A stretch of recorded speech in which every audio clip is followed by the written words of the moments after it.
This is a variety show with no particular niche, baby. It's always about hanging out. Maybe we'll laugh at some stuff, maybe we'll learn something new, but it's always about hanging out, me and you. Welcome to That Thing with James. I'm your host, James, and I'm back for yet another episode. And yes, if you've been following for a hot minute, I understand it's been a little infrequent, but I've discussed why in previous episodes, so I'm getting these out as frequently as I can. But in the meantime, I have taken up some new projects. If you didn't know already, I did a limited, I guess it would be called a limited web series, a horror comedy entitled After the Tone. After the Tone. And if you haven't seen it already, I would like to direct you to my YouTube page, which it's the same name as this podcast, That Thing with James. I don't have my own custom URL yet, as I do not have 100 subscribers on my YouTube channel. Apparently, I've known this for years. You have to have at least 100 subscribers to your YouTube channel in order to claim your own custom URL ending on YouTube. So, for example, youtube.com/TTWJ, something I would choose if I had 100 subscribers. And I'm closer than I've ever been before. The last time I checked, I was at 88 subscribers. So if you are not subscribed to my YouTube channel already, I encourage you to go check it out because there's more stuff. This podcast itself is on there. There's a whole video component so you can see my beautiful face, and I've painted my nails black just because fucking why not? It feels pretty. And I've also started doing, as I mentioned, web series stuff like After the Tone, the horror comedy. If you haven't seen it, go to YouTube and then in the search bar, just search for That Thing with James. Go to playlists. Go to my channel, go to playlists, and then you will see a playlist entitled After the Tone. And if you want to check it out, I like it a lot, and I strongly encourage you. You could watch, because each episode is only 3 minutes or less. However, if you have a spare 35 minutes, I really encourage you to check out the final installment entitled After the Tone, Complete and Improved. Basically, I took all 9 episodes and added a little extra something, a little bit of me showing my appreciation for British comedy. Once again, that's After the Tone. And you can find that on my YouTube channel. Just search on YouTube for That Thing with James, and you will find my channel. And if you're feeling generous, or if you just like the stuff I do, subscribe to my channel if you haven't done so already. That would be a big help, and I'd really appreciate it. Let's see, what else? Yes, I have started yet another web series. These are short-form comedies, and unlike After the Tone, this one is going to be an ongoing thing. It's entitled Minor Tensions by Dick Whistler. I'll repeat that. Minor Tensions by Dick Whistler. By the time this episode comes out, there will be 2 episodes out of Minor Tensions. And those episodes are around 1 minute, a little bit less, a little bit more, it just depends. But yeah, it's another comedy I'm having fun with. I would describe it as sort of a cross between Deep Thoughts by Jack Handey. If you are familiar with those old SNL things, I've long loved those. It's a cross between Deep Thoughts by Jack Handey and Henri the Ennui Cat. So check that out. And it's also on my social media. I've posted it on all my social media. If you don't know, I'm on Twitter, TikTok, and Instagram. My handle on all three is at James J. Asher. This information will be in the episode description. And while I'm on the topic of news, of promoting my stuff, if you have not already, please consider becoming a patron at patreon.com/thatthingwithjames. Save a pigeon, feed an artist. Patreon.com/thatthingwithjames. That's just to show your appreciation for the show, help support it if you want, if you like what I do. And in return, there are different tiers with different little benefits. So you get a little extra something to go along with it, plus bonus episodes. I have a bunch of bonus episodes, and I'm often putting out new ones. I'm putting out bonus episodes as often as I put out these freemium episodes. So once again, that's patreon.com/thatthingwithjames. Help support an artist, i.e. me. And for those of you who are already patrons, thank you. You rock. Let's see. Shitposts. I love shitposts, and you can shitpost. It's an open invitation. Come shitpost on my subreddit, r/thatthingwithjames. And another open invitation is I could always use help harvesting content for this podcast.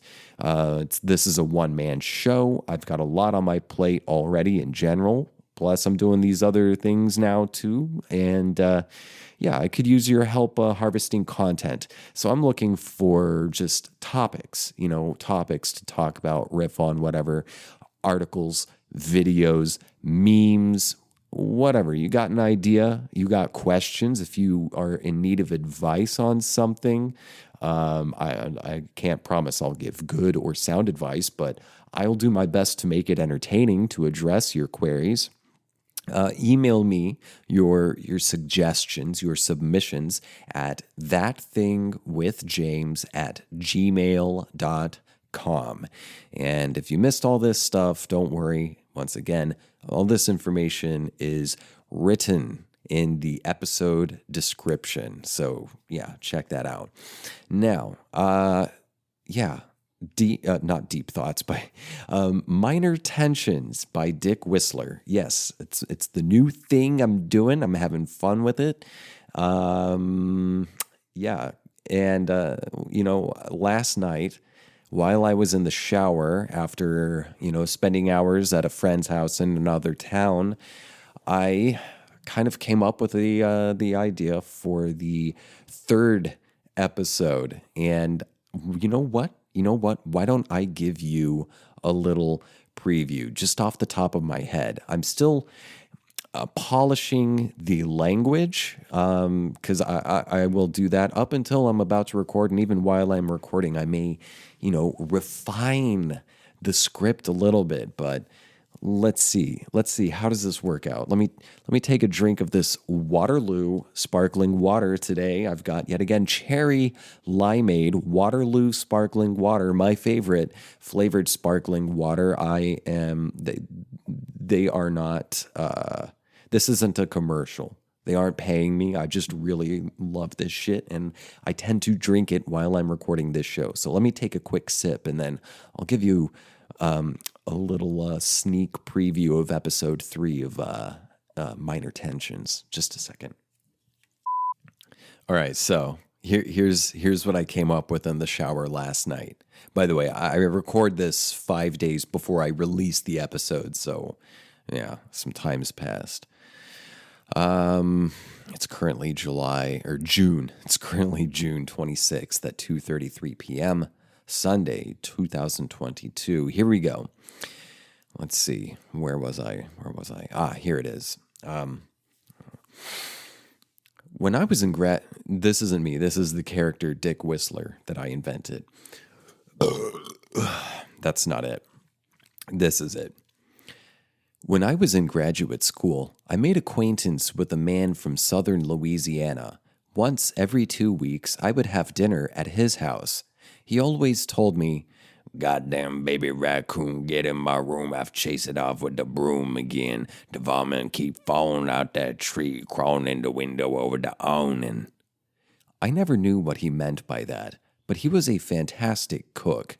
And he was studying disaster management because of the destructive impact Katrina had on his family. Katrina was his ex-fiancée. I think about that sometimes. That's a little preview. Yeah, that's it. So, yeah, Roe v. Wade, fucked up, got overturned, but that's not what I'm talking about today. I might rant about that in the bonus episode, and how the GOP are a bunch of frothing psychopaths for whom cruelty is the point, and about how the Democrats are complicit in all of this. But, that's not what this episode is about. This episode is about someone who has been entertaining me for the past couple of weeks. This someone is an actor named Ezra Miller. You may have heard about them. You may have heard about the controversy surrounding this person.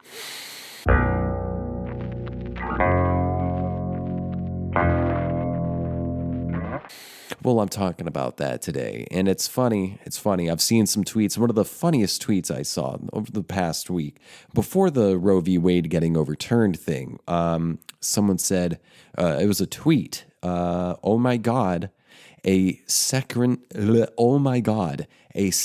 Ezra Miller is flying toward the Twin Towers. This is funny. And maybe if you don't know what's been going on with this actor, hopefully I'll be covering it. Hopefully this will give you some context. Another tweet I saw later was Ezra Miller is possessed by the ghost of John McAfee. Now, I've talked about John McAfee on this show before. What an American. Oh, what a libertarian. Very funny. Very apt. And then later, after Roe v. Wade got overturned, someone said, dumping Ezra Miller out of the back of an unmarked van out front of the Supreme Court building. Yeah. I think that's a reasonable, I think that could do something. That could definitely do something. So, fuck it. Let's get into it. I didn't, hash out research or anything. I just pulled up a few articles. This is just how I roll, baby.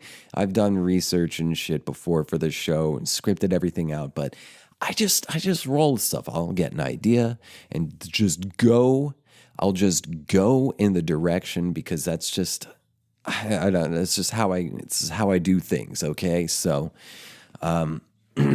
let's just jump in here. Wikipedia. Who the fuck is Ezra Miller? Wikipedia, the beginning here. Ezra Matthew Miller, born September 30th, 1992, is an American actor.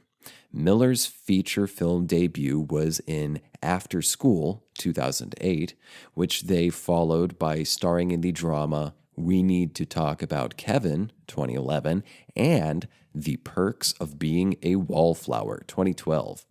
In 2015, Miller co-starred in the drama The Stanford Prison Experiment and the comedy Trainwreck before playing Credence Barebones / Aurelius Dumbledore in the Fantastic Beasts film Fantastic Beasts and Where to Find Them, and Fantastic Beasts, The Crimes of Grindelwald, and Fantastic Beasts, The Secret of Dumbledore. In 2020, they also had a recurring role in the miniseries The Stand as Donald Merwin, Trash Can Man Albert. Oh, that's where I recognize them from. Miller also portrays The Flash in films and television series set in the DC Extended Universe, most notably Justice League and its directors cut Zack Snyder's Justice League and the film The Flash, which is supposed to come out next year, 2023. Since 2022, Miller has been the subject of several incidents relating to disorderly conduct and assault, resulting in multiple arrest allegations and allegations of grooming underage individuals. So, let's forego the rest of this Wikipedia article and jump into this other thing I found here. So this is on Vulture. I have not read through this yet. Hopefully it helps stuff out. Hopefully it gives us a timeline on Ezra Miller. So this is vulture.com entitled "The Complete History of Ezra Miller's Controversial Career" by Zoe Guy. Okay. From beloved perks of being a wallflower beginnings to becoming a rising star in Hollywood, Ezra Miller was supposed to be a queer blockbuster movie star, a flower child eccentric who lives in Vermont and plays The Flash, and an activist who stood up for gender-based violence and indigenous communities. Speaking of indigenous, he did sort of kidnap a indigenous activist and was drugging this young lady.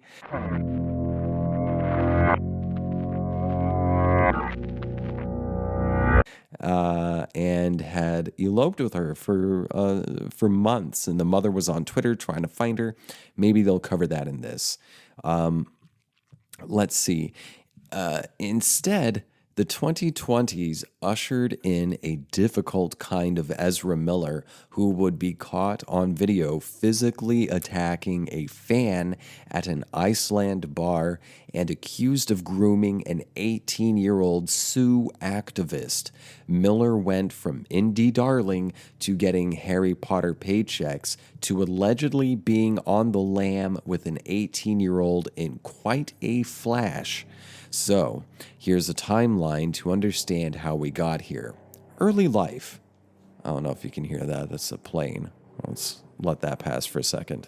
Early life, 1992 to 2010.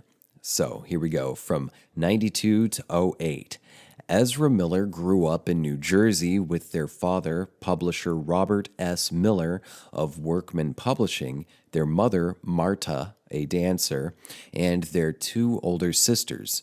The family had also had a home in Chelsea for their forays into the city, as one does. Okay, so yet again, of course, a star is a rich kid. They're all a bunch of fucking rich kids. Maybe I'll rant about that in the bonus episode too, but for now, let's keep going. The family also had a home in Chelsea for their forays into the city as one does. They were born with a speech impediment, so they turned to opera to focus on, quote, control and manipulation of the breath, end quote. Miller told the Daily Beast in 2017. They eventually overcame their stutter. Summer 2001. Miller stars in the Robert Wilson and Philip Glass opera White Raven. That was a very confusing and trippy creation tale, and I was a kid who brought up the sun and rotated the earth, they told Collider later.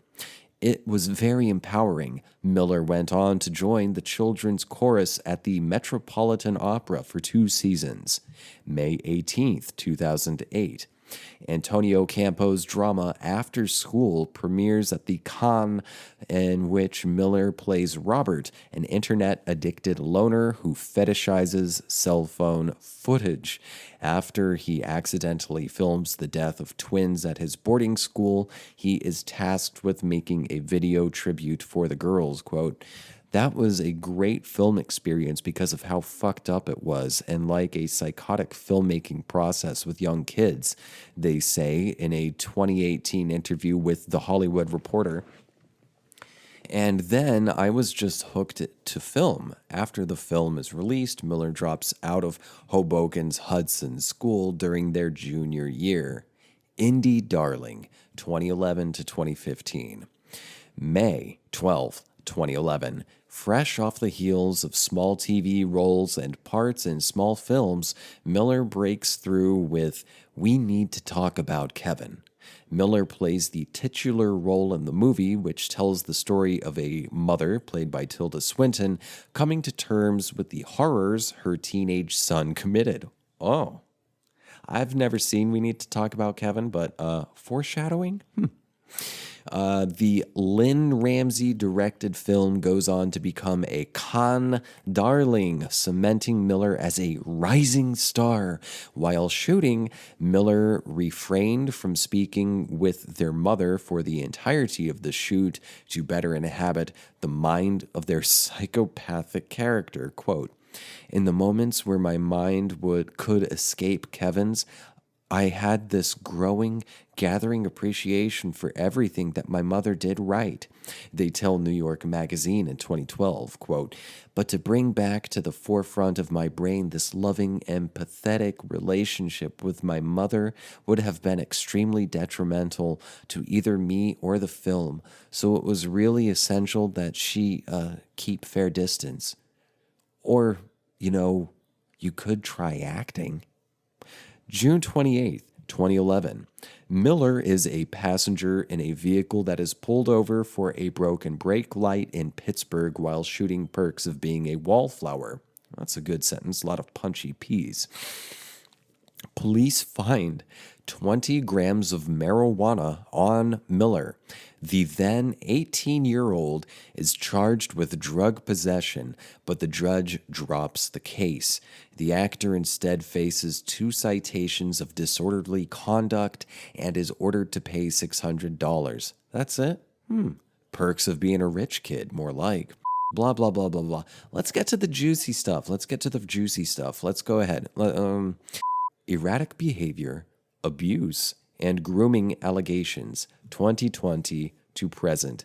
Let me take a little sip of water before we get into this real quick. Just a second.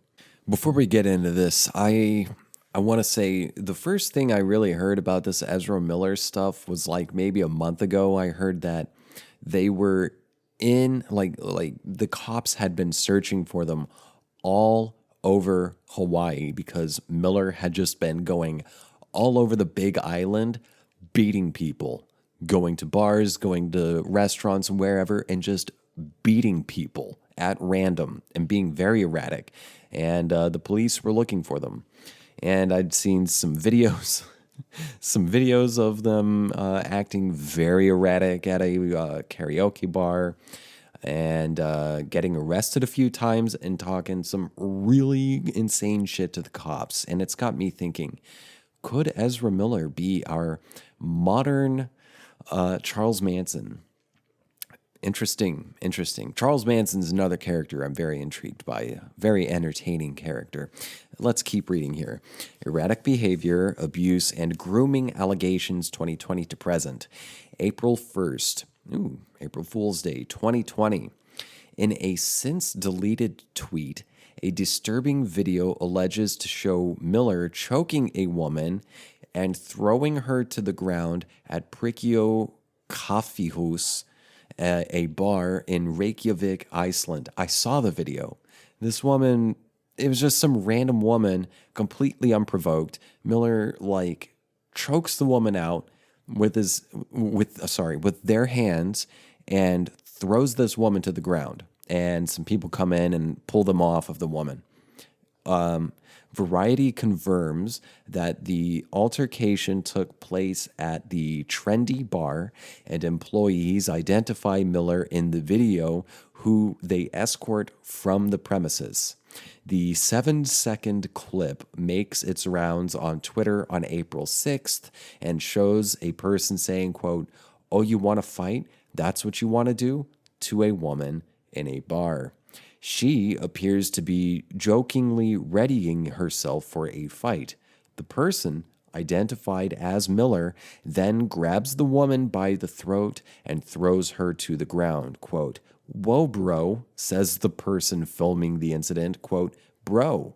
A source at the bar tells Variety that the situation began after a quote unquote after pushy quote unquote fans confront Miller until Miller physically attacks the woman. Restaurant staff escort Miller from the premises. They are not under investigation by the authorities following the incident, police confirmed to The Wrap. January 28th, 2022. That's a big jump. That's 2 years. In a since deleted video posted to their Instagram account, Miller tells members of a North Carolina chapter of the Ku Klux Klan to, quote, kill themselves, unquote, with their own guns, or else, quote, we'll do it for you if that's what you want, end quote.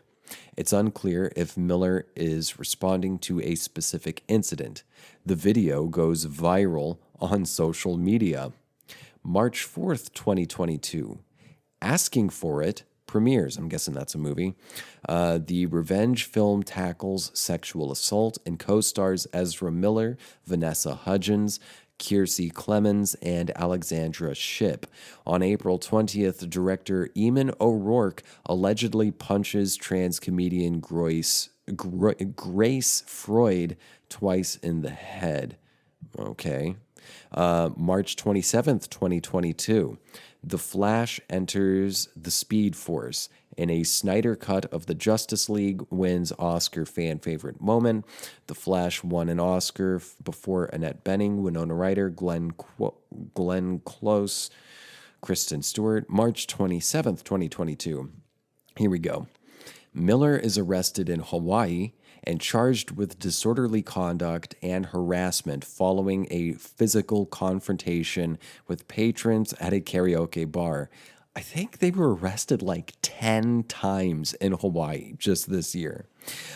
In a public statement from the Hawaii Police Department, Hilo Police, police alleged that Miller became, quote, agitated while patrons began singing a karaoke rendition of Shallow from A Star Is Born. They began yelling, quote, obscenities at the patrons and grabbed a microphone from a woman singing karaoke and later lunged at a man playing darts, according to the police. Quote, the bar owner asked Miller to calm down several times to no avail, police state. Miller's $500 bail, only $500? Man, it really pays to be rich.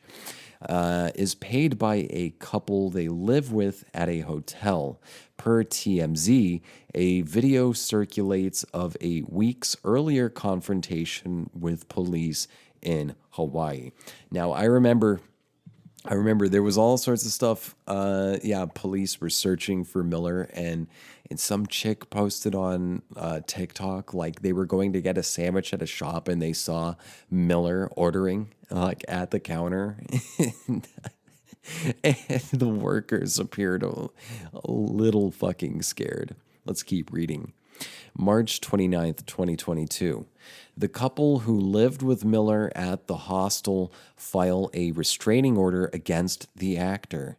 In documents obtained by Radar Online, the couple asked the court to order Miller to not contact them in any form and to stay away from their home and places of work. Following the incident at the karaoke bar, the couple claims that Miller returned home and threatened the couple, saying, quote, I will bury you and your slut wife, unquote. The petition alleges that Miller stole the wife's passport and the husband's wallet, which contains his credit cards, social security card, and driver's license. It's unclear whether the items were returned. A judge grants the couple the restraining order the following day. The order is dropped in mid-April. April 6th, 2022. Sources tell Rolling Stone that Warner Brothers and DC executives held an emergency impromptu meeting to discuss Miller's recent controversies and their future with the studio. Quote, according to a knowledgeable source, the consensus in the room was to hit pause on any future projects involving Miller, including plausible appearances in the DC Extended Universe, Rolling Stone reports.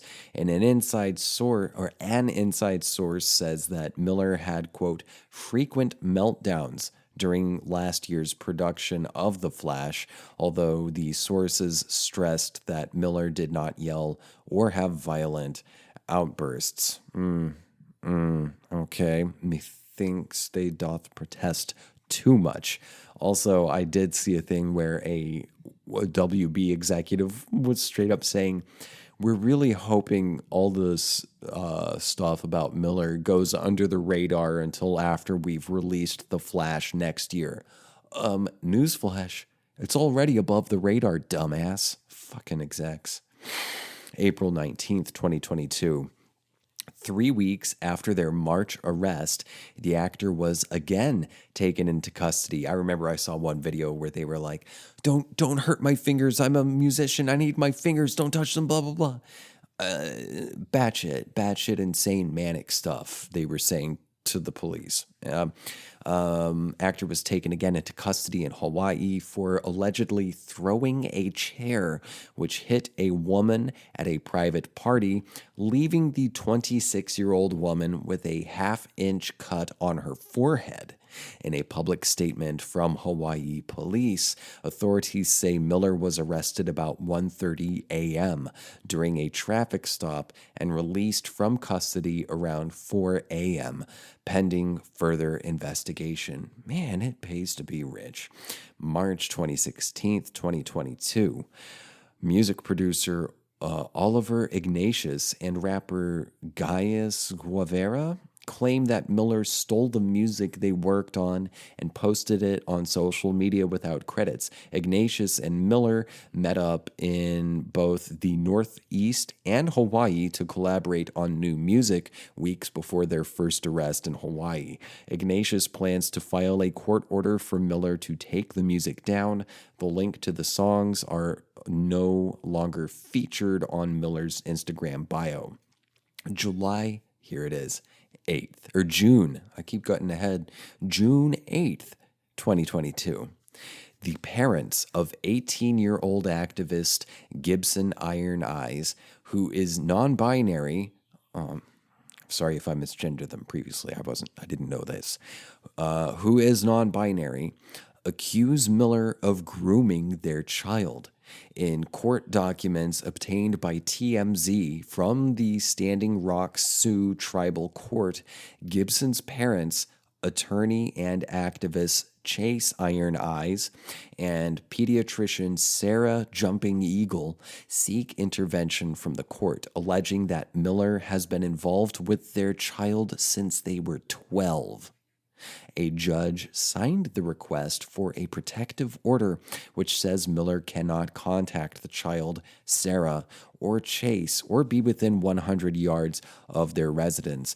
I saw was it last week or the week before? I saw a picture that Miller posted on Iron Eyes' Instagram account because Miller had taken their phone from them, from Iron Eyes, taken their phone, had taken over control of their Instagram account and were posting all sorts of videos. And in one, Miller is in the passenger seat, someone else is driving, and then Iron Eyes, this 18-year-old, is sitting in the back looking yeeted the fuck out because apparently Miller had been feeding this teenager ecstasy and LSD and weed and had kidnapped them. So let's keep reading. Gibson and Miller met while they were both protesting for the Land Black Reclamation movement in Standing Rock in 2016. According to court documents, Miller allegedly flew Gibson to London in 2017 to visit the set of Fantastic Beasts. Gibson was 18 at the time and Ezra was 25. Their parents allege Miller tried to sleep in the same bed as Gibson and provided Gibson with alcohol, marijuana, and LSD. The parents go on to accuse the actor of influencing Gibson in their decision to drop out of their private school in Massachusetts in December 2021. Miller offered to pay their tuition when Gibson was 16, and their parents believed this created a, quote, sense of indebtedness. Ooh, that's dark. Oh, this is all dark. They add that when they flew to Vermont in January to check on Gibson, their child had bruises on their body and was not in possession of their own driver's license, car keys, or bank card. Since then, Gibson and Ezra have been traveling together, Gibson's parents claim. They were spotted in Hawaii together in a video per TMZ, quote, Ezra uses violence, intimidations, threat of violence, fear, paranoia, delusions, and drugs to hold sway over a young adolescent, Tokata, court documents allege. A hearing is scheduled for July 12th.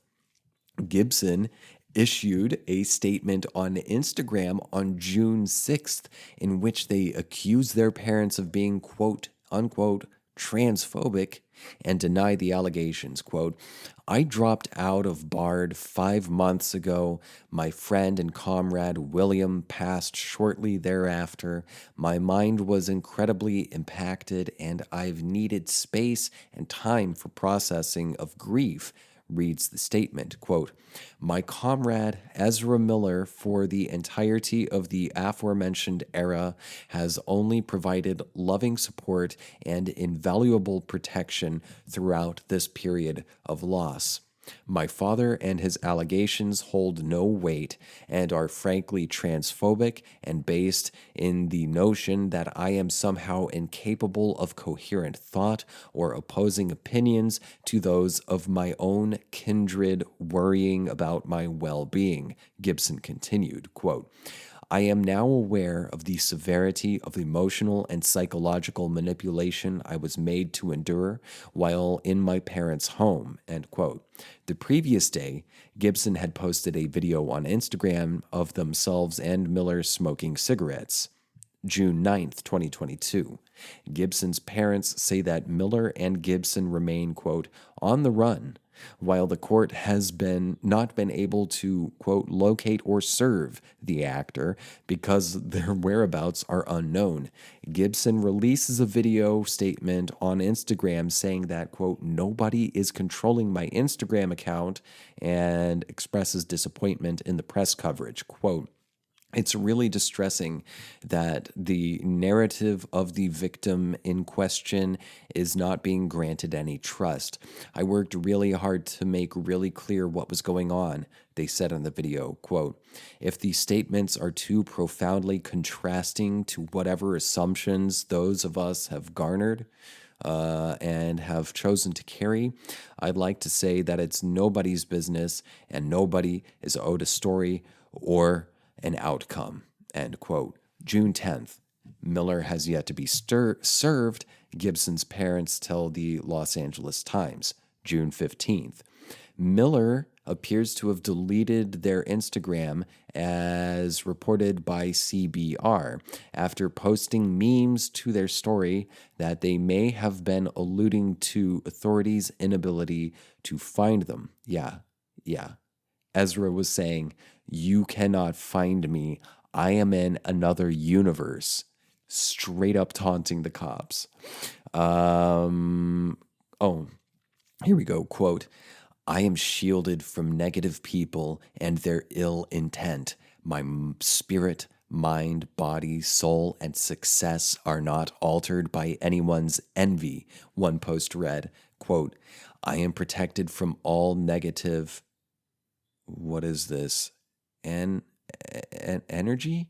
Okay, negative energy people. I was a little like, because it's the letter N, the letter R, and the letter G, I was a little bit like, This is a little sus, but negative energy people attempt to throw at me subconsciously and consciously. I clear any and all hidden peers who are hidden enemies, end quote. June 16th. The Daily Beast publishes a report speaking with an alleged victim of Miller's, a 12-year-old non binary child who alleges that they were targeted by Miller. On Wednesday, June 15th, the child and their mother were granted a temporary harassment prevention order against Miller, claiming that the actor menaced the family on the evening of February 2nd at their neighbor's downstairs apartment and acted inappropriately toward the child. The case was filed at their local courthouse in Greenfield, Massachusetts. Miller came into contact with the family due to their connections with the family's neighbor, who is in a band with Miller's friend, Whitney Sutters, whatever. Quote, Miller was wearing a bulletproof vest.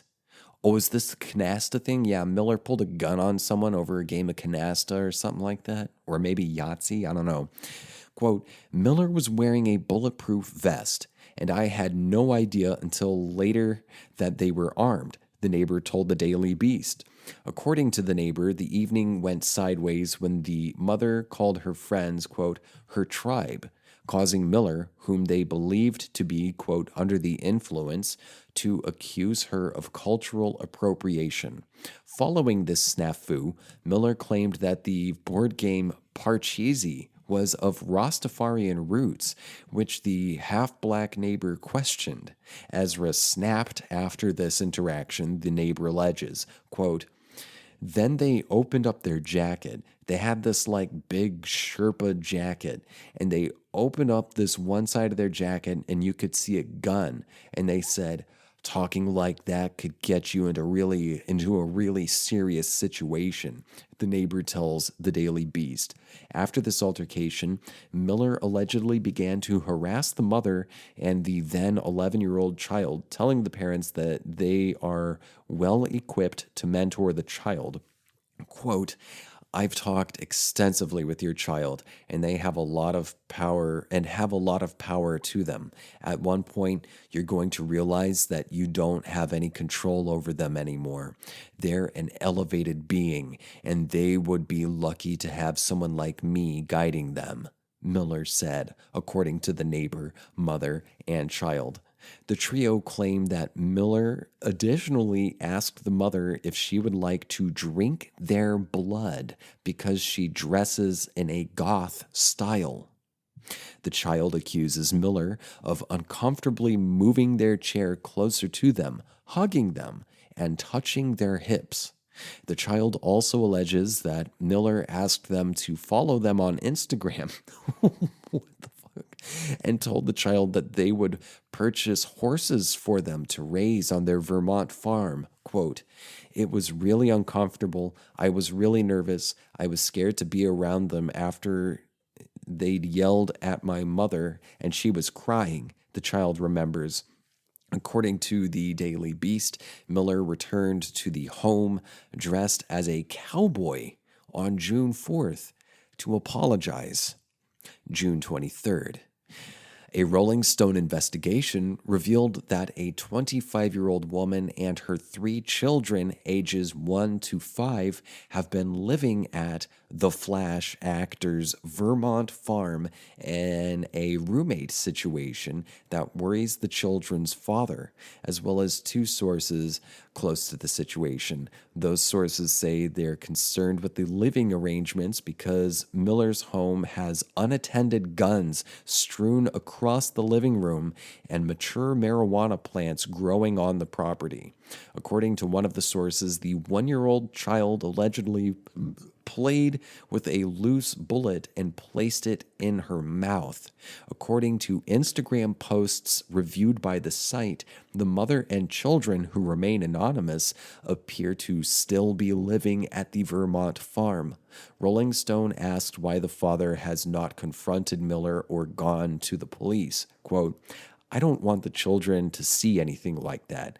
I just want them to see that, hey, Dad showed up. Let's get into the car and go. It's been traumatic enough, he says. Vulture reached out to Miller for comment. And that's the end of that. Apparently, Miller, I think, posted a picture of the 1-year-old holding a bullet in its mouth. Maybe I'll read the Rolling Stone article in the bonus episode. You can catch that over at patreon.com/thatthingwithjames. Thanks for tuning in. This episode turned out longer than I had intended, but this was a long article. Interesting stuff. Help me harvest content for the show. Patreon.com. thatthingwithjames@gmail.com. Thanks for tuning in for yet another episode. I love you. I hope this was entertaining. I'll catch you next time. Bye.